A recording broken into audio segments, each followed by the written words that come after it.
اما بعد فاعوذ باللہ من الشیطان الرجیم بسم اللہ الرحمن الرحیم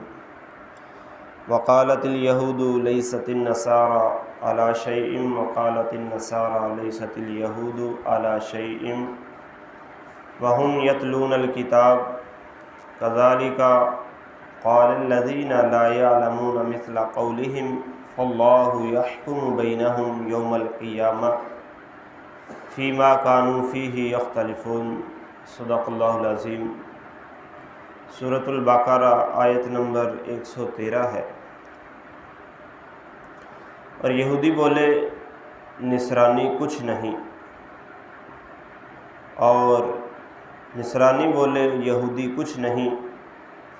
حالانکہ وہ دونوں کتاب پڑھتے ہیں۔ تو یہ آیت مبارکہ عیسائیوں اور یہودیوں کے بارے میں نازل ہوئی، اور اس کا شان نزول یہ ہے کہ ایک دفعہ نجران کے عیسائی مدینہ شریف میں آئے تو رسول اللہ صلی اللہ علیہ وسلم کے سامنے ان کا اور یہودیوں کا آپس میں مناظرہ ہوا، آپس میں بحث مباحثہ ہوا۔ تو دوران مناظرہ انہوں نے خوب شور کیا، اور یہودی کہتے تھے کہ عیسائی کچھ نہیں ہے، اور عیسائی کہتے تھے کہ یہودی کچھ نہیں ہے، جو کچھ ہیں ہم ہی ہم ہیں۔ یہی حال عیسائیوں کا، یہی یہودیوں کا۔ تو اس وقت اللہ تعالیٰ نے یہ آیت مبارکہ نازل فرمائی۔ تو رب نے فرمایا وَهُمْ يَتْلُونَ الْكِتَابَ، حالانکہ وہ کتاب پڑھتے ہیں، کہ کتاب پڑھنے کے باوجود، یعنی یہودی جو ہیں وہ تورات پڑھتے ہیں، عیسائی انجیل پڑھتے ہیں، اور دونوں کتابوں میں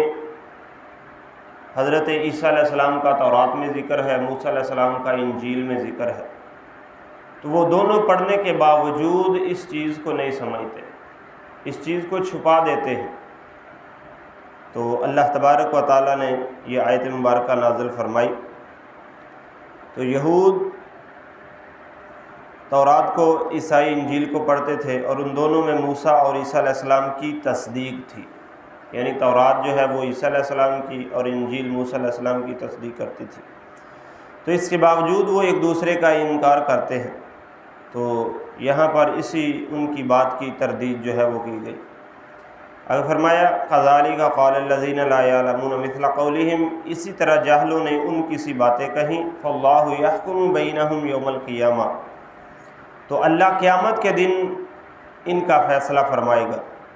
جس بات میں یہ جھگڑا کر رہے ہیں۔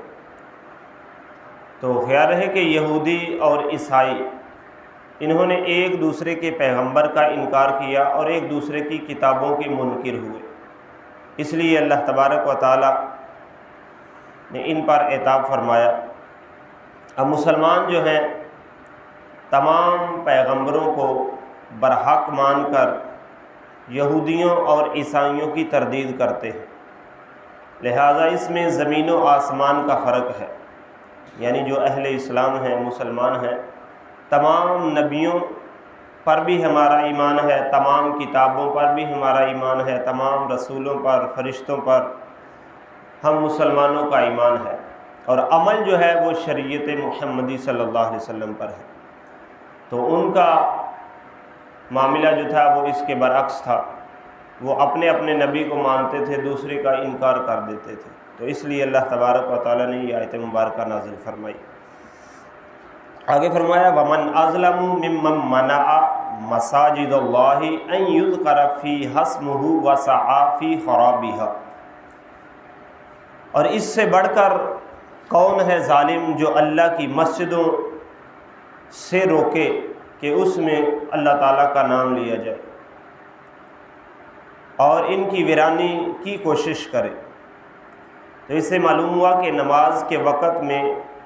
مسجد کو بند کرنا یہ جو ہے منع ہے۔ یعنی بعض جگہوں پر دیکھا گیا کہ نماز کے فوری بعد تالا لگا دیتے ہیں،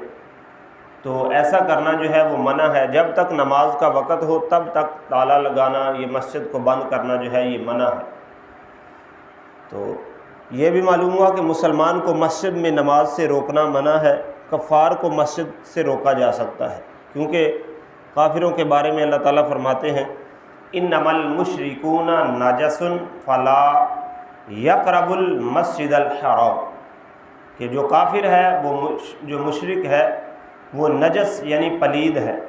تو اس کو اپنی مسجدوں کے قریب نہ آنے دو، ان کا مسجد کے قریب آنا حرام ہے۔ اس لیے کافر جو ہے اس کو مسجد سے روکا جا سکتا ہے، مسلمان کو نماز کے لیے مسجد سے روکنا بہت سخت گناہ ہے۔ اسی طرح کسی مسلمان کو شرعی مجبوری کی وجہ سے مسجد سے روکنا جائز ہے، جیسے کوئی بندہ ناپاک ہے یا کسی کے منہ کی بدبو ہے، لہسن وغیرہ کھایا ہے، پیاز کھایا ہے یا مولی وغیرہ کھائی ہے، جس کی وجہ سے منہ سے بدبو جو ہے وہ ظاہر ہو رہی ہے، تو اس کو بھی مسجد سے روکنا جو ہے جائز ہے کہ پہلے وہ اپنی بدبو جو ہے وہ اس کو ختم کرے، پھر اللہ کے گھر میں داخل ہو۔ اور آگے فرمایا کہ ان کی ویرانی کی کوشش کرے۔ اس سے معلوم ہوا کہ مسجد کے نزدیک دوسری مسجد بنانا اس نیت سے کہ پہلی مسجد جو ہے وہ ویران ہو جائے، یہ بھی منع ہے، کیونکہ اگر قریب قریب مسجدیں بن جائیں گی تو پھر جو ہے کہ ایک مسجد جس میں نمازی آتے ہیں وہ دوسری میں جانا شروع ہو جائیں گے، تو اس سے اس مسجد کی ویرانی کا خدشہ ہے، اس لیے اس چیز سے اللہ اور اس کے رسول نے منع فرمایا ہے۔ آگے فرمایا اولئک ما کان لهم ان يدخلوها الا خائفین، ان کو نہیں پہنچتا کہ مسجدوں میں جائیں مگر ڈرتے ہوئے، یعنی جب اللہ کے گھر میں داخل ہوں تو اللہ تبارک و تعالیٰ کے گھر میں ڈرتے ہوئے داخل ہوں۔ تو یہ آیت ان مشرکوں کے متعلق نازل ہوئی جو مسلمانوں کو خانہ کعبہ میں نماز پڑھنے سے روکتے تھے، اور یا یہ صلح حدیبیہ میں داخل ہوئی کیونکہ اس وقت بھی انہوں نے مسلمانوں کو عمرہ کرنے سے روکا تھا۔ آگے فرمایا لہم فی الدنیا خزی ولہم فی الآخرۃ عذاب عظیم، تو جو ایسا کرے ان کے لیے دنیا میں رسوائی ہے اور آخرت میں ان کے لیے بہت بڑا عذاب ہے۔ تو اس سے چند فائدے حاصل ہوئے، ایک یہ کہ قرآن کی غیبی خبریں برحق ہیں، کہ رب تعالیٰ نے خبر دی تھی کہ عن قریب وہ وقت آئے گا کہ کفار خود حرم شریف میں نہ آ سکیں گے مگر ڈرتے ہوئے، اور ایسا ہی ہوا۔ دوسرے یہ کہ مسجد میں نعت خوانی، تلاوت قرآن، محفل میلاد وغیرہ دیگر جو محافل ہیں ان سے روکنے والا بھی اس وعید میں داخل ہے، کیونکہ یہ سب اللہ تبارک و تعالیٰ کا ذکر ہے، بشرط یہ کہ ان سے جماعت اولیٰ میں حرج نہ ہو، یعنی یہ جتنے معاملات ہیں ان کی وجہ سے نماز میں جماعت کا جو وقت ہے اس میں کوئی رد و بدل نہ ہو، نماز اپنے ٹائم پہ ہو اور باقی معاملات جو ہیں وہ اس کے علاوہ کیے جائیں، ذکر ہو، محفل ہو، تو سب جائز ہے۔ اور تیسری یہ کہ مسجد میں چراغاں کرنا، کلی کرنا، جھاڑو وغیرہ، یہ سب مسجد کی آبادی کا ذریعہ ہے، تو ان سے روکنے والا بھی اس وعید میں شامل ہے کہ مسجد کی خوبصورتی کے لحاظ سے مسجد کو سجانا، مسجد میں کلی کرنا، مسجد میں جھاڑو لگا دینا، تو ان چیزوں سے اگر کوئی روکتا ہے تو وہ بھی اس وعید میں شامل ہے، کیونکہ یہ سارے کام جو ہے یہ مسجد کی خوبصورتی کے لیے ہے۔ تو اللہ تعالیٰ عز و جل سے دعا ہے اللہ اپنے حبیب کا صدقہ ہمیں اپنے پیارے گھروں کی قدر کرنے کی توفیق عطا